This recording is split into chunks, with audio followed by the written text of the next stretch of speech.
I've seen people sway all the way thinking they have the flexibility. And there is a breaking point, and I've seen that happen. And I've seen them, they're no less artists than the great ones they were competing with. But something cracked. Sir, when And that usually is the ego. Somebody said, why do you want to make a film like Hey Ram? We have forgotten all that. That was 20 years ago. Yeah. They said, we have forgotten all that. I said, no, my friend, we haven't. I tell my people, look at Hindi cinema, look at Amitji working with Shahrukh and other people. From the time of Sholay, Sanjeev Kumar Saab worked with Dharamji and Amitji. Hemaji with Jayaji. And why don't we do it? We can't even place our chairs side by side. We go sit in our van. And I've been asking Amitji to do a film regionally for many years. And that has not happened. No, not because he was unwilling. And is it true that he didn't charge any money for that movie? No, he didn't. That is very true. Do you feel that the middle class upbringing that you have had, or maybe I have had, or maybe most of us here have had, has affected you in a way where somehow you still are that, you hold on to that side? So I was born in a family which you could call middle class, upper middle class, whatever. But I moved with the lower echelon.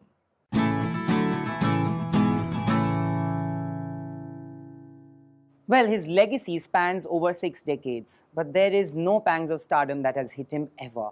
And I can vouch for that, because when I heard him at the press conference today, I felt that he spoke everything that we would always want to hear, and we would speak ourselves.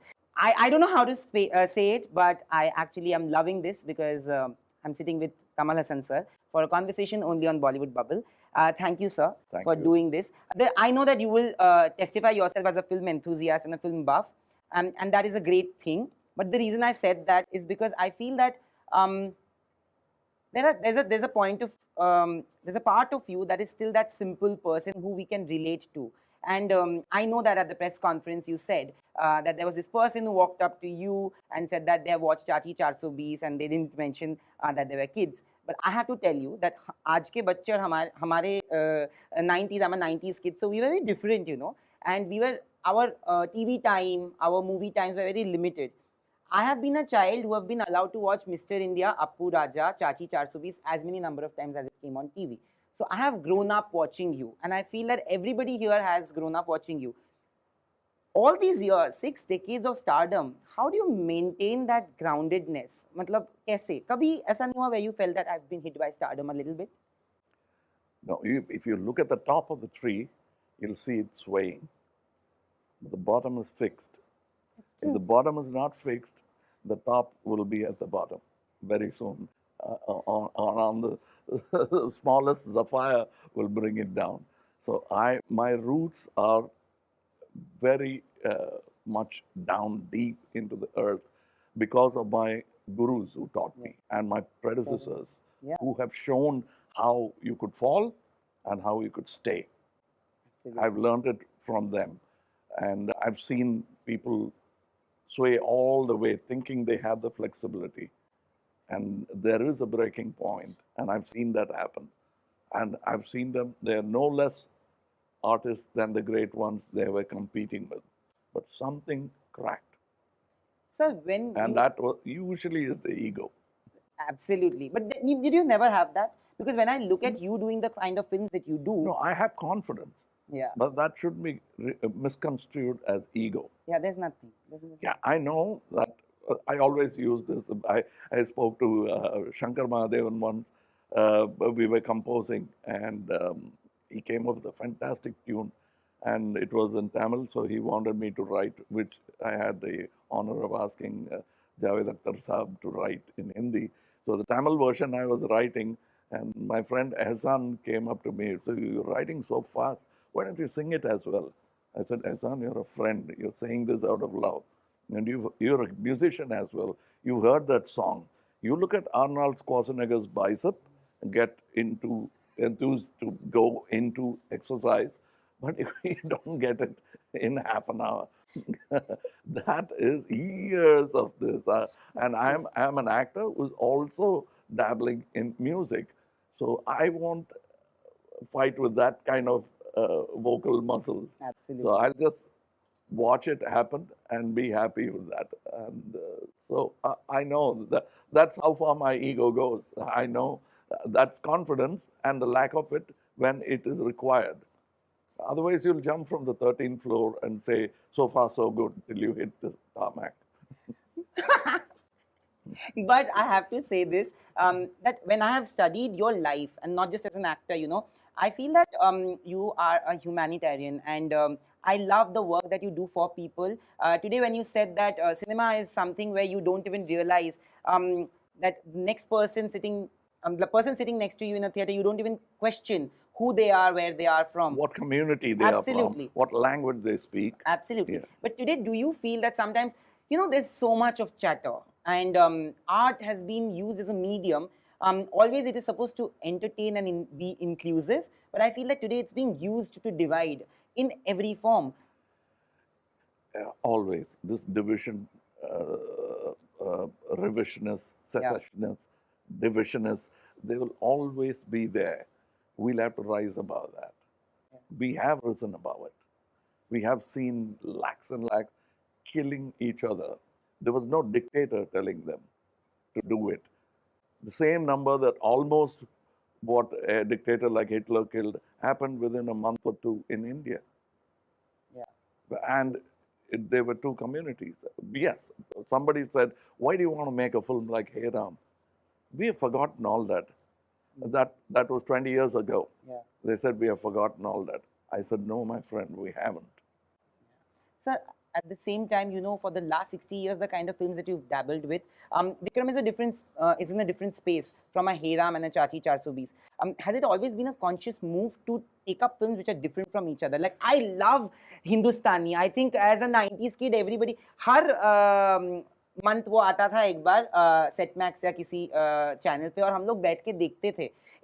That was also a very in need, in time kind of a film. Hey Ram, of course, we were allowed to watch it a little later, but when I watched it, I felt what an outstanding piece of cinema. Is there a conscious move behind it? Yes, and I know, I've been an audience. I am an audience, even today. When you go to buy your shirt for your festivities, be it Christmas, Yeah. Eid, or Diwali, whatever, you're not going to buy the same design every year. You want another color shirt. I have that Absolutely. color already. I want another one. So that's the mindset of an audience. They want to see something different. And that's why I change my face sometimes, because Yeah. I've been seeing it for so long. I was telling in the previous interview, I shave it and trim this beard every day. So you can't blame me for not being bored with that face. But I also know that there are some people who like to see that face as it is. Yeah. So I do both of it. My repertoire should also be respected. At the same time, you must understand, in that shop, they will ask for newer tastes. Absolutely. But at the same time, does it sometimes, when you do a film with so many actors, today I have so many actors from the Hindi film industry who has actually come out and spoken about the lack of representation, as in terms of multi-starrers. Today we have three of the biggest stars in a film like this, and there's one more. We'll come to that. But is there no sense of insecurity? Is there no sense of competition? Because I loved what you said today at the press conference. Do you feel that somehow, majorly, many actors lack that sense of confidence in their head? No, it's also what, see, you can be a fan, your own fan. Yeah. Nothing wrong with that. But what about the critic? Yeah. I am my best fan, I will challenge any of my fans to that. But I'm also my worst critic, and I'll challenge any of my critics to that. They can't be as harsh as I can be. Yeah. They might sometimes be scared, or simply out of kindness. I'm not even kind. I can do the most unkind criticism on myself because of the fact that nobody is hearing. What has been the most unkind criticism that you've done of yourself? For which film? Why would I tell you? That's the best answer. But at the same time, when you look at a film like this today, I don't know if you've noticed this, but on our match, which is a tracking, which is a meter tracking thing, your film is tracking at #1. If nobody's told you this till now, I am telling you, and this is not because you're sitting next to me. I actually read up about it. How does it make you feel? I won't ask you the whole north-south question because I sometimes feel that when people actually say, आज एक ज़माने में ऐसा होता था कि regional films को इज्जत नहीं मिलती थी, आज ये हो रहा है कि उसी के चक्कर में जब regional films have started working, so people are comparing it and saying that Bollywood is over, so eventually there's no equality. I think you like artists want an equal playing field. How do you see the change? It's so strange. It's ironic. I tell my people, look at Hindi cinema, look at Amitji working with Shahrukh and other people. From the time of Sholay, Sanjeev Kumar Saab worked with Dharamji and Amit ji. Hema ji with Jaya ji. And why don't we do it? We can't even place our chairs side by side. If we go sit in our vans, look at them, it was possible. And now you're turning the tables on me. I don't know what to say. We picked it up from here. Absolutely. Do you find it to be a welcome change? Because I think Absolutely. इज्जत बहुत बढ़ गई है. For today, Wikipedia also doesn't classify actors as Tamil film actor, Hindi film actor. They say Indian film actor who primarily works in these industries. So, do you feel that there's a change that's coming? Yeah, I'm glad from that.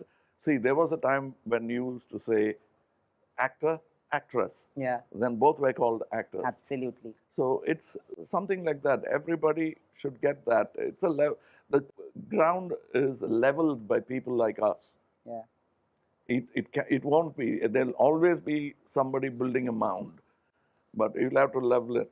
But if we don't, they themselves will do it. At the same time, there were reports or rumors that Big B has a cameo in this film. Is there any? No, we thought of it, but then I had to go to Surya because it's too small a part. And I've been asking Amitji to do a film regionally for many years. And that has not happened. No, not because he was unwilling. He was worried about the number of dialogues. And he said, I always understood my lines and spoke. I don't know how you do it, but this is how I do it. So, can I speak in Hindi and then you'll dub it? No, I want you to speak Tamil. He said, let me think about it. And that was the only reason he would have said no. And this is too small a part. I said, I don't mind asking him, but what will I say? Why this? True. Because I know that I've just asked him to come for a function all the way from here to Chennai to celebrate me. And he did. Yeah. Why would he not come to do a film? Absolutely. You also said that you missed working with Dilip Saab today. Yeah. And I remember this interview of Shah sir that where he was talking about actors he loves, and he said that he wanted to do a movie, and Heram was that film for him because, like a cinema lover, he just wanted to share screen space with you. Who? Shah Rukh Khan. Oh yeah, he did. Yeah. Yeah, he's lucky. I didn't. I'm not that lucky because I didn't get to act with the actor I wanted to. He had a choice, and he worked with Amitji. He worked with everyone he wanted to. And is it true that he didn't charge any money for that movie? No, he didn't. That is very true. No, it did cost me some, just a wristwatch. Oh, just a That's all. That's all it was. But then he advertises for wristwatches. He can get a watch anytime he wants. But that's not why he did it. And I'm ever grateful for that. And finally, sir, I want to ask you this, that before I came to interview you, yesterday night I was having different nervous pangs. I was like, okay, I've never met him and he's a superstar, he's a mega star. How do I behave in front of him? But today when I saw you at the press conference, I felt that you are as normal as anybody else in the room and you make people feel comfortable around you. I want to ask you this, that do you feel that the middle class upbringing that you have had, or maybe I have had, or maybe most of us here have had, has affected you in a way where somehow you still are that, you hold on to that side? So I was born in a family which you could call middle class, upper middle class, whatever. But I moved with the lower echelon. I know middle class. I'm not very close to the rich. My father knew all the rich people. He was the council for what we call the princely states of South India. There was Ramnad and another one. And so his reach was at both ends. And he was a very strong Gandhian. Yeah. And so it's easy to see both ends.